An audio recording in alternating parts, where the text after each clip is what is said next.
Je rentre maintenant chez moi à la maison. Je rentre dans mon pays. Je rentre sur la terre de mes ancêtres.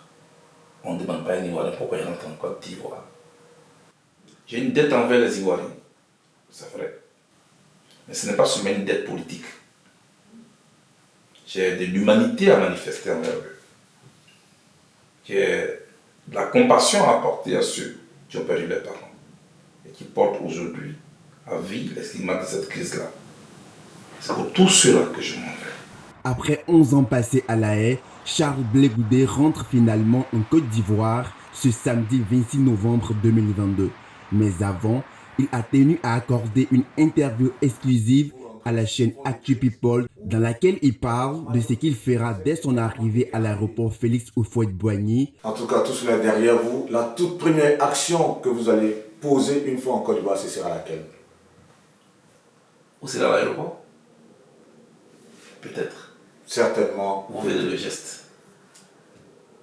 Juste un indice. Il faut que les gens constatent ce que vous faites. Il faut écouter des ce que vous allez faire. Vous allez rentrer en Côte d'Ivoire. C'est une belle transition. Est-ce qu'une rencontre est prévue entre vous et votre mentor, le président Laurent Gbagbo? J'ai formulé une demande d'audience. Laquelle demande a été remise au président exécutif, le professeur Hubert Oulaye, qui a reçu une délégation du COJEP. Mais avant, j'ai informé le président Gbagbo par les canaux habituels où nous avons l'habitude de parler. De l'actualité politique locale et aussi internationale. Vos partenaires d'hier qui sont devenus aujourd'hui, je prends deux sorties. On a vu la sortie de Damana Pukas. Après, on a vu celle de Kone Katina, qui lui dit que Charles Blé Goudé sera traité comme un ennemi politique. Parce qu'aujourd'hui, vous n'êtes plus du même parti politique. Mais lorsque vos partenaires d'hier tiennent de tels propos, qu'est-ce que cela suscite en vous comme réaction?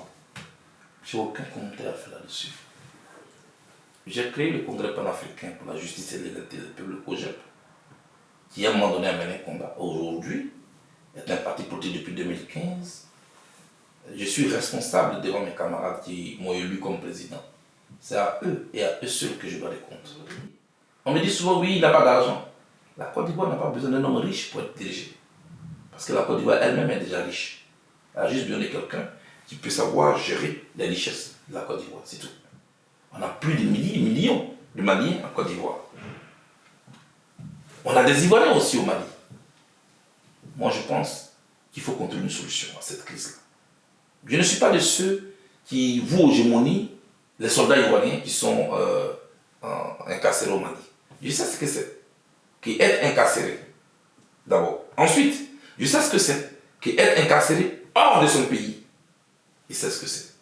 Surtout quand on n'a pas de perspective. Des familles attendent leurs enfants. Des enfants attendent leurs papas. Des femmes attendent leurs maris. Je sais ce que c'est. Je l'ai vécu pendant 11 ans.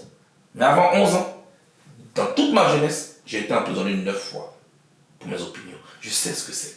Cette interview vous sera diffusée ce samedi 26 novembre sur la chaîne Actu People à 20 h. Soyez connectés.